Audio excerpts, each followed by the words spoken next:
Hello, thank you for tuning in. I'm Eli. Together with my family, we created Project Fearless 2. In September 2021, our family of four will set off for the ultimate family experience, sailing around the world. All four of us will do a project while circumnavigating. I'll do then what I'm doing now, creating and sharing stories about men and the sea. Today, we talk to Don McIntyre, an adventurer and a contributor to other people's adventure. Together with his small team, he recreated Captain Bligh's Voyage, the Golden Globe Race, and in 2023, the Ocean Globe Race, the revival of the great era of the first fully crewed Whitbread round the world races. Recently, his team created a new one design class, the Mini 580. Enjoy the interview. Hi, Don. We know each other already. We've spoken Just a little bit. So great to talk to you again and have a little chat about all the things you are doing right now. And yeah, it feels quite natural now. Everyone's on video in quarantine or something, isolation. So it's all very normal these days. Yeah. The things are really going forward in digital communication. So that's a good thing. Maybe we can get used to that. So, Don, there's a lot of things going on. You are pushing a lot of great projects. But my first question for you would be, there was a moment that you were in your line of professional work. What can you tell me about the transition from a relatively normal life to the GGR? Well, there's never been a relatively normal life. But anyway, for a while there, for about 3 or 4 years, I ended up managing a pre-press department of a printing company. That was back in 1983. And since, I got out of that and started a marine company so I could do the BOC challenge, a solo race around the world. And then from there, it was just constant adventures and went thing one after the other. And then you just want to now cut straight to the GGR? Or do you want an overview of some of those other things? Because there's 30 years there. Maybe a short and pointy overview for people who don't know you yet. So I'd been sailing all my life. I was in 83. Well, anyway, in 83, I left that job because I wanted to do the BOC challenge, right? I'd been helping a guy by the name of David Scott Cowper, who was sailing, first of all, to beat Chichester's record and then to beat Che Blythe's record solo around the world. I met him when he stopped off in a port with a breakdown, and I got all fired about going around Cape Horn, and then I picked up the Aries Wind Vane Agency because of my assistance with David, and that was in 83, I think it was. And I was asked to, or 80 before that, because I was asked to go to Sydney to fix up the Aries wind vanes and service them in the first BOC challenge around the world when it stopped in Sydney. It was a 4-leg race solo around the world. It was the first real solo around the world yacht race. And I saw the boats, met the people and thought, geez, this is cool. I want to do that. So that's how it all started to happen. And I started a marine equipment importing business to try to find sponsors as well. And then I ended up building boats to the same design boat that I was entering in the race. And eventually, 8 years later, I actually did the BOC Challenge in 1990. Then from there, I went to Antarctica with 200 teddy bears, for an expedition, and kind of liked the place. It was to raise money for a local children's hospital on the first trip to Antarctica in the BOC boat. And then from there, I thought, wow, you could live in Antarctica, same as some of the early explorers. So I got a bigger boat, went down there, lived in Antarctica for a year in a little box chained to rocks in the windiest place in Antarctica with my wife then. And that was fantastic. And then I came out of that one wanting to do bigger things. And so I ended up getting a ship, a 36-metre ship with a helipad and a helicopter. And that was following the dream of Jacques Cousteau, who was a big inspiration for me. And did 4 years of crazy things all over the world, had a lot of fun. And then from there, I carried on basically going back and forth to Antarctica a lot, over the last 23 years. Until a few years ago, I was in Antarctica every summer, and in between that, in the winter season, in the other seasons, I'd be doing different adventures, about one major adventure every 3 or 5 years. So I did world first gyrocopter flights around Australia, racing, rally cars, just all sorts of things. We did the bounty boat expedition, recreating Mutiny on the Bounty in a little open boat, sailing 4,000 miles across the Pacific with nothing. We had 2 weeks' worth of water when we set off, and just little bits of food, and no toilet paper, no nav gear, basically no charts, and that was a lot of fun. And then when I was treasure hunting in Tonga in 2014, came up with the idea of the Golden Globe race, because I'm also supporting adventure. Okay, so sometimes I sponsor young people to do things, and I ended up supporting a 16-year-old girl called Jessica Watson, who ended up with a pink boat and did a solo non-stop voyage around the world as the youngest person ever to do it. She was only 16, and it was an amazing story. You can check it out on the website online at Jessica Watson. And when she was doing that, I thought, I really wanted to do a non-stop solo, and I liked the idea of little boat. She inspired me to have another go. And that's how we got into present-day adventures that some of the people watching this might know about, which was the Golden Globe race. And then we've just announced in July last year, the Ocean Globe race, a fully crewed recreation of for the 50th anniversary of the Whitbread race. And now we've gone and stuck our foot in the system and announced a mini globe race as well for our 580s, which is going to be quite something. A lot of people talking about it already. So that's a quick update. Small boats inspire a lot of people. So what made you make the jump to think about small boats? Because usually everybody goes bigger. So the small boats are cool. They're pretty cheap and simple. But there's a few things that led to this. First of all, I've always loved small boats. The first boat that I ever built was a replica Haley, which was 32 feet, but I sold it before it was finished because it was too big, right? And then I built a 29-footer to go voyaging, and I took off for 3 years around the Pacific by myself in this little boat. It was fantastic. But I'd been inspired during those early years by the classics like Robert Knox Johnson, Matessia, and so on, but also the first editions of the mini Transat race really stuck in my head. One boat in particular was a boat called Willing Griffin. It was a Hunter 19 that the guy sailed across the Atlantic solo. I thought, wow, that's cool. And I used to draw little boats. And then I saw about Sven Luden in Briss. He went around Cape Horn in this little boat and all in cruising world. You'd follow all the magazines. So they always stuck. So I've always had this love of small boats, but I've always ended up with bigger boats. Okay. So anyway, when I thought of the GGR, the Golden Globe race, it was for me to go sailing. In the end, I couldn't. I had to manage the race. We didn't get sponsors, and it got really big, so I missed out. And I'm normally a hands-on person. I like doing rather than watching and talking, I talk about it, but I like to do it. And so I got to September last year, and I got really frustrated because I wanted to get out there and do something. I hadn't done anything, right? And the first thing is that when I did the bounty boat voyage, that was the best adventure I'd ever done. It was so simple. It was just an open whale boat with timber masts, some sails, ropes, nails, screws. That's it.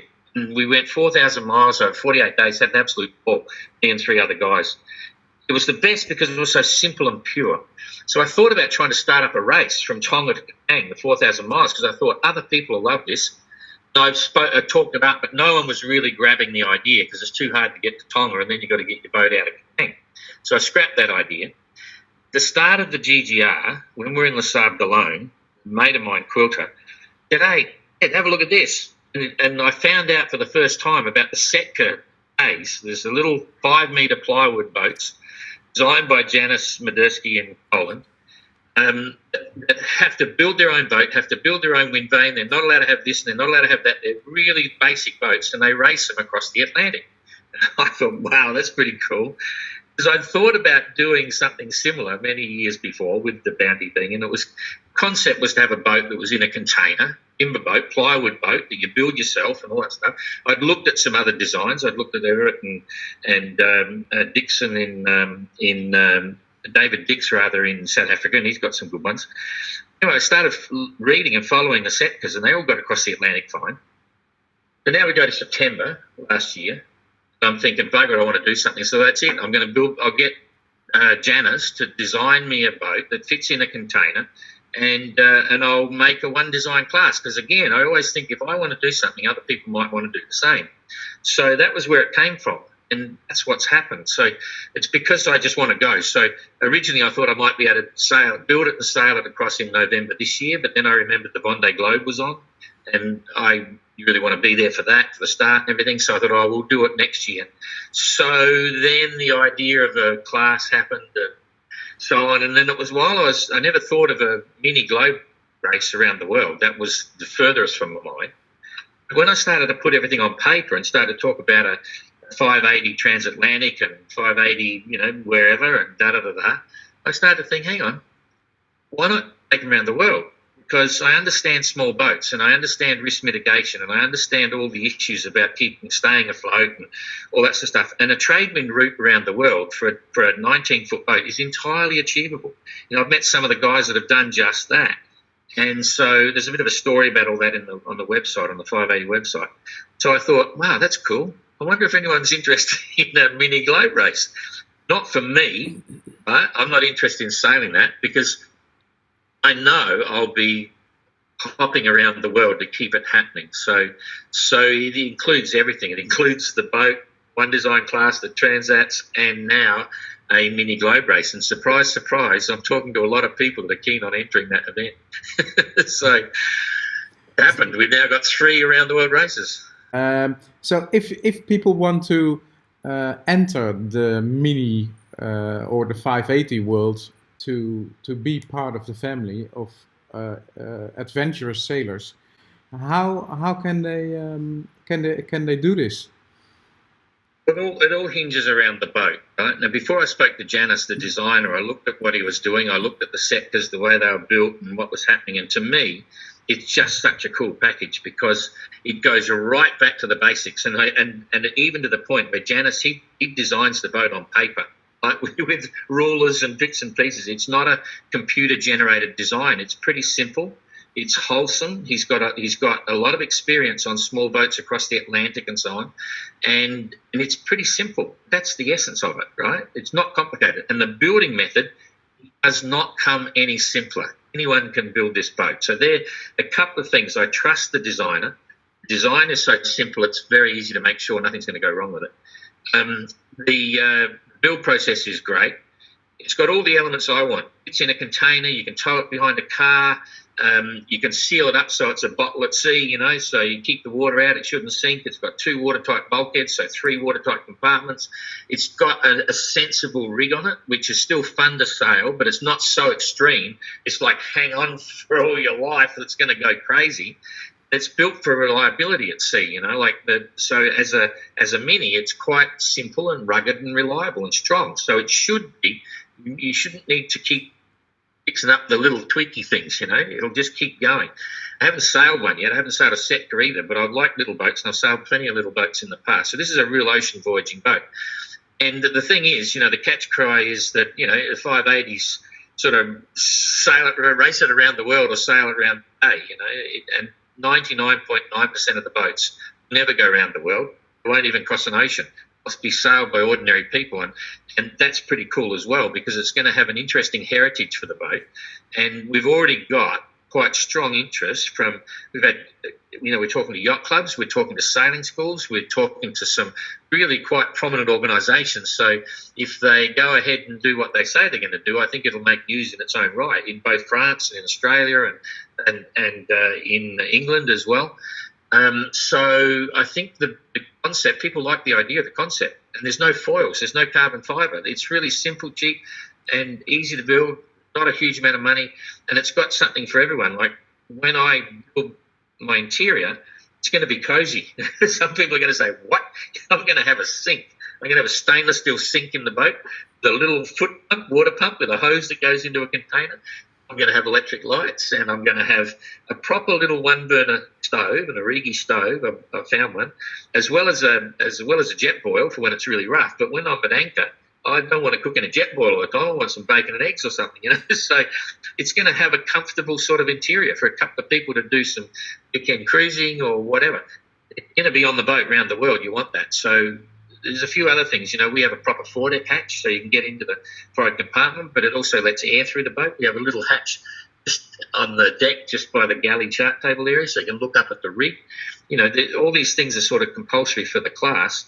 It makes it a versatile boat, so I think it's going to be a lot of fun. You know, and that's basically, to get into it, you just buy a set of plans for €300, and you buy your materials. You start building. When you get a boat, you're into it. You're part of the family. You know, that's a long answer for a short question. So, budget-wise, what do you reckon? Well, it's a hard thing to nail at the moment because no one's ever done one, but we know what the Setkas cost, you know, and one of the Setka guys spent €5,000 to build the boat, equip it with everything, and sail it across the Atlantic, right? That was €5,000. Our boat's a little bit bigger, obviously, but for about what we're saying is if you do all the work yourself, and by that I mean build your own keel and do your own fittings and do your own fit out, everything yourself or with your mate, €6,000 will get you on the water with two simple sails. So you can actually get out there and sail. If you want to sail like a normal boat, you know, where you have the usual fittings and blah, blah, and you want to go, you know, out in the big part of the bay, right, you're probably going to spend about €10,000. If you then want to add in all the things that you need for ocean sailing, or no, I'd say offshore sailing, you're probably going to, or ocean sailing, you're probably going to spend a bit more. You know, like 10,000 will get you out offshore, €10,000. And if you want then trailers and you want more sails and you want more, you know, electronics, we allow a few things, or you want to do one of the Transocean races, you're going to be up for probably €7,000-8,000 worth of safety gear and other bits and pieces. So it varies. And if you want to pay someone to build your boat, which is what I'm doing, okay, there's about 500 hours to build it, and you know, you work out with your builder what his hourly rate is, and it might be anywhere between 15 and €30 an hour, okay, and there's about 500 hours work in it. So, you know, you can have a simple rig or you can have a really sophisticated rig. So, you know, the budget varies, but when we do, every boat that's built will have a builder's blog, so everyone will be able to follow every boat that's being built, and part of that is we want all the builders to put the number of hours up that they've spent building it, and first-time builders are going to spend more than experienced builders.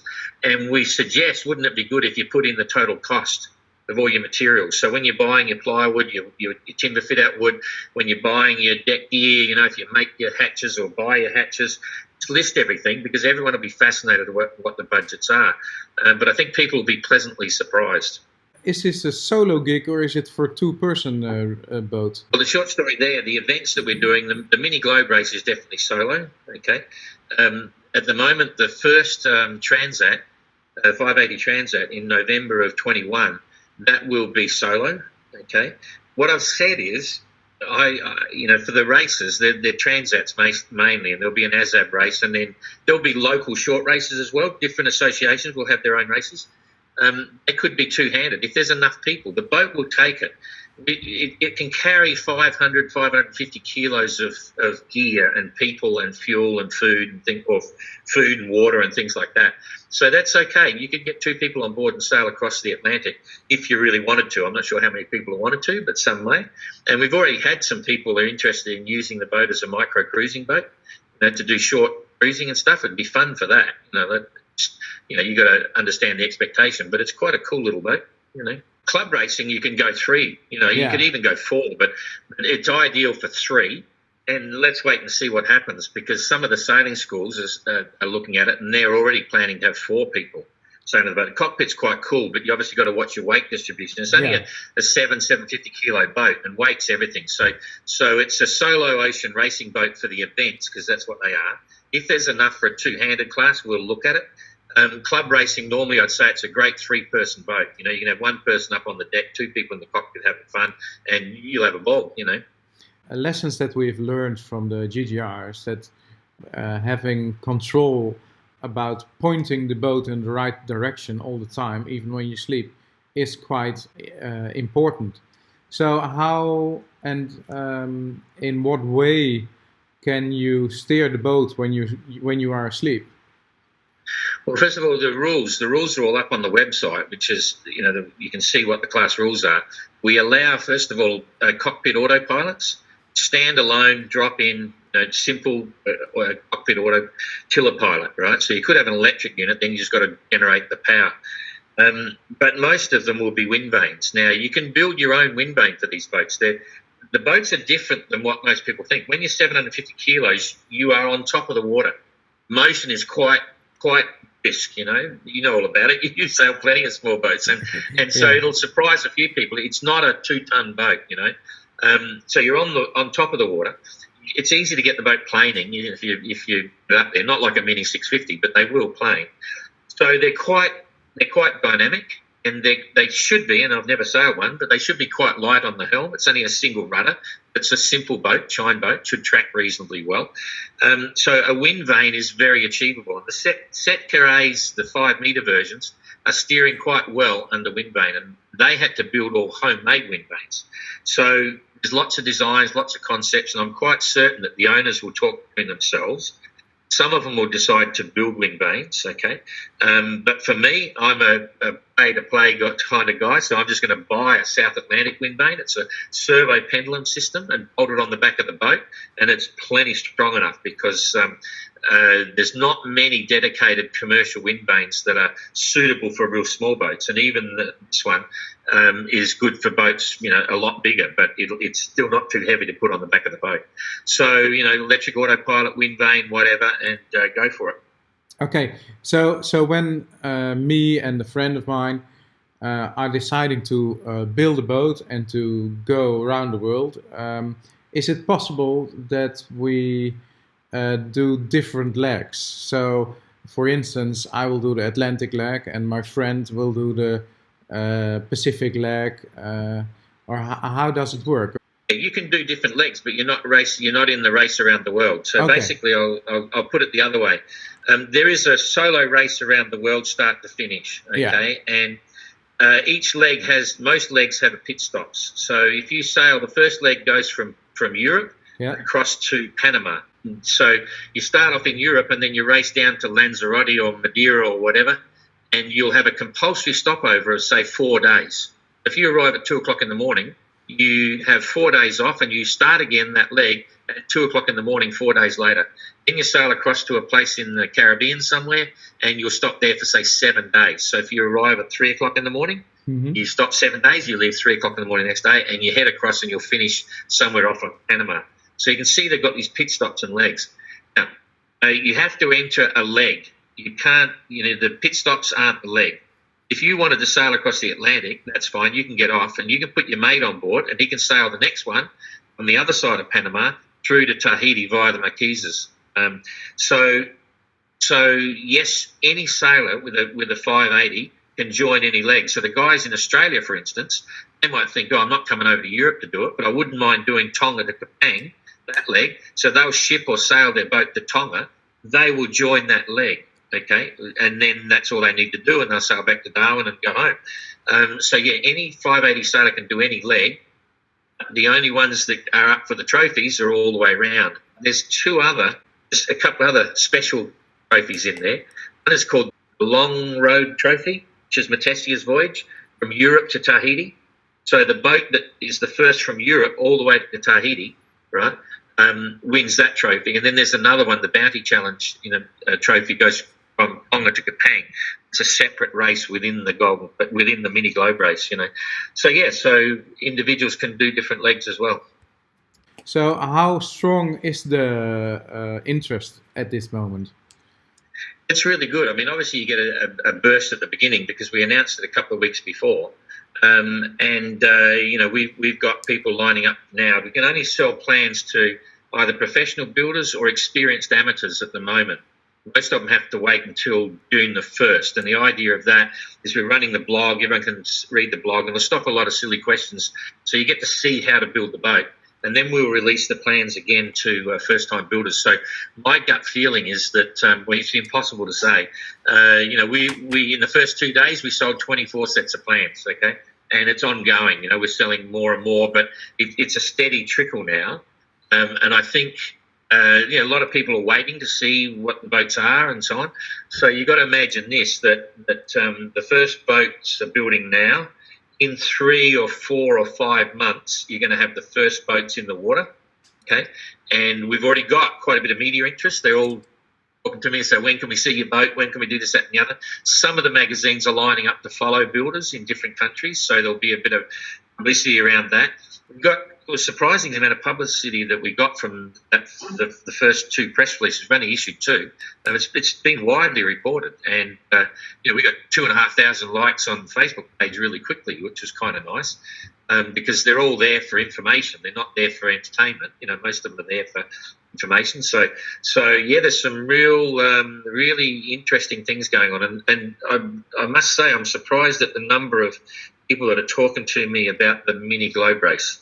And people say, how do I get into it? And I certainly make sure I make them realise it's by invitation only, sort of open to everyone. But if at the end of the day, you just have to remember back to the first mini transat races in 1977.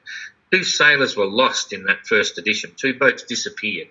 And I don't want to overstate the fact that these boats are indestructible and they're, when I say they're solid ocean boats, they're perfectly safe, all that sort of stuff. Yes, but you have to know what you're doing. You have to be very responsible. You have to be a good sailor. And no one will be starting in the mini globe race that's not up for it. Believe me, I won't let them start.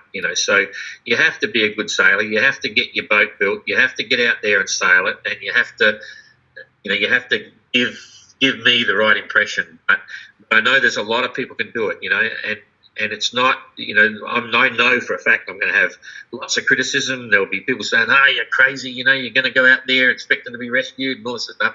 It's not the case at all, Like if you're serious about what you're doing, minimise the risk, and we will, and you've got the experience. There's every expectation that the adventure of sailing these boats around the world is very achievable. And part of that will come from sailors knowing when it's time to pull out of the event. You'll get to a point where if it's not comfortable or it's not working, or they're not comfort as in comfort, if you're not happy with the way it's going, or you think, you're not feeling comfortable with expectations of the future, they'll pull out, And so how many start? I have no idea. How many finish the race? I have no idea. It's a steady, serious adventure. Okay, so it could start small but very big for a small amount of people. So when people want to enter and really want to enter the mini globe race, so what kind of hard qualifications do they have to meet? Okay, well, we've already listed the potential on the website in the class rules, and we've briefly announced the potential to run these events, the transats and the mini globe race. So the suggestions there are just at this stage draft suggestions. The notice of race will come out in November of this year. Okay, so then people will have a better idea of what's involved. Reality for the mini globe race is it is really open to anyone, and I say that on the basis that there is 4 years. There'll be 4 years before the start of the race. More than enough time to build a boat. You can build your boat in a matter of months. So if you're serious, you'll get out there and you'll start doing all your training and so on, and we'll look at that. So there will be a huge caveat for the mini globe race, and it'll be as simple as this. You put in your entry, we accept you to enter, you'll have minimum qualifications that you're required to make, but at any time up until the start of the race or during the race, if I believe the sailor or the boat is not able to continue, we pull the pin on them. Simple as that. Because I've got a strong sense of gut feeling on sailors and boats and how it's going. So the ultimate sort of test is to get past me. I'm also a great enthusiast to encourage the spirit of adventure and so on. The essence of it is to minimise risk, make sure everyone's well prepared and able to do it. And I think there's a lot more people can do this than even they imagine. So I'm more encouraging at this stage than not. Believe me, I understand the nature of the challenge, So it's open to anyone, but they'll have to be good sailors. And it's not, we're only at this stage, I forget exactly what it is. I haven't looked at it for a few months, but I think it's a couple of thousand miles you've got to have in the boat.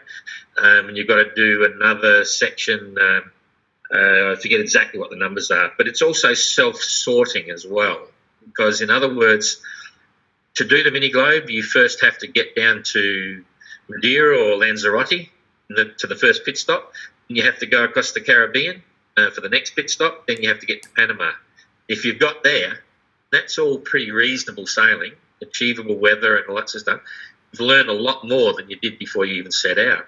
And then we'll either truck them through to the other side of Panama, or we haven't planned that yet, but we'll have something happening there. And then it's off across the Pacific. Now, once again, it's trade winds sailing across the Pacific. There's been plenty of little boats that have proven they can do that, right? So it's not an undoable risk. You get to the Marquesas, you get to Tahiti, it's wacko. Tahiti to Tonga is again, trade wind. Tonga to Kapang, again, trade wind. Pang across into the Indian Ocean for the first half of it is all pretty good sailing. But the serious stuff is getting around Cape Town. And those that have got that far, they should be ready to get around Cape Town. And I don't know how many will be left at that point. We'll have to wait and see. So where can we find this website, Don? Well, we're entering now into the realms of, we haven't mentioned this, and I'm not sure when this goes to air, but we're about to change the name of everything. Oh. So at the moment, the website is ClassMini 580. Okay. .com. Okay, but we're about to change the name. It's going to go to Class Globe 580. Okay, every man's mini, or can't say that, every sailor's mini. Because we, when we did all this, we're a mini. We're not a micro. We're not even a maxi micro, because micro's cut out at 5.5 metres. We're 5.8 metres, so we're absolutely a mini. And we're a class because it's a one design class, and that's where the name came from, Class Mini 580. We've got a lot of friends in 650s, and no one said anything in the beginning. We checked to see if the name was registered. It wasn't. The whole thing with Class Mini, Class Mini 650. There's a few asked us about that, and in the end, they're all our mates and stuff, and we had a bit of a laugh together. Like, we're down the pub, and I said, "Oh, look, I don't mind. We'll change the name." So it's taken a while to do all the videos and change the URL and the Facebook and so on. But in the next week, it'll all be done, and so it goes. So it depends when you put this to air. It could be Class Globe 580, because you'll be the first one to break the news about the name change. But yeah, we'd really like the inspiration of a lot of this is the Mini 650s. I mean, they're fantastic. I had my first real hands-on with the current range when we were running the Golden Globe race. They were in Le Sable d'Olonne, and we'd go down and chat to them, and great bunch of people, amazing sailors, incredible boats. We love it all, I could never sail a Mini 650, and it's not, people say, what's the difference? Jeepers, the difference is like cheese and chalk, or black and white. We're smaller, we're just simple, basic plywood, we're what I call sensible sailing, and by that I mean it's for old men and young kids and anything. It's not super extreme, so anyone can do it. We don't even have racing rules now, so you don't even have to worry about learning about all the racing rules for sailing. We just work on collision regulations for all the other people. We're catering for a whole new market sector which is not catered for at the moment. If you want to race a little boat, you're supposed to have carbon fibre, you're supposed to have foils, you're supposed to have $1 trillion autopilots that'll do this, that, and the other. It's fine, we love it. There's a lot of people over there like me that want to do something else, and so that's what we're doing. But yeah, we don't want to create any confusion with the 650s, so we're going to change it to Class Globe 580. Class Globe 580 it is. So, of course, we will follow this closely. It's a very interesting class, and probably new great sailors will rise, just like they did in the Golden Globe race. And probably we will learn a lot. So I'm really excited, and I want to thank you for all your information, Don. Yeah, it's a bit of fun. I mean, it's completely different, and I got it. This is my pet project. The Golden Globe was total passion, and I love it, and that's our life. Jane and I are, million miles an hour in that. It means a lot, and we're getting very excited now about the 22 edition. And then the Ocean Globe race is just going crazy, the passion that's involved with that from the sailors and all the crews and all the ports and everything is just fantastic. And so we're even more excited about that. It's going to be quite big, even with the coronavirus and all the associated economic dramas that are coming up. There's no doubt they're two major international events. The Mini, this is a project for me. I'm going sailing. I race across the Atlantic in the first 580 Transat. That'll be in November 21, and that's all I really want to do. I just want to get across, and then I'll use that boat to support some young sailors. That boat will do all the events, and we'll work out a system where I can say, hey, we'll drive this, get out there, do it. I'm not sure what shape that'll take yet. We're going to base the boat out of Les Sables d'Olonne, and we've got some ideas there, and it should be a lot of fun. So I'll just be very happy to go and have a blast on the first trip across. It's been a while. Okay, Don. So thank you very much, and let's end the interview here, and we'll see how it rolls on, how it goes on. Okay, thank you very much. Okay, thanks for that.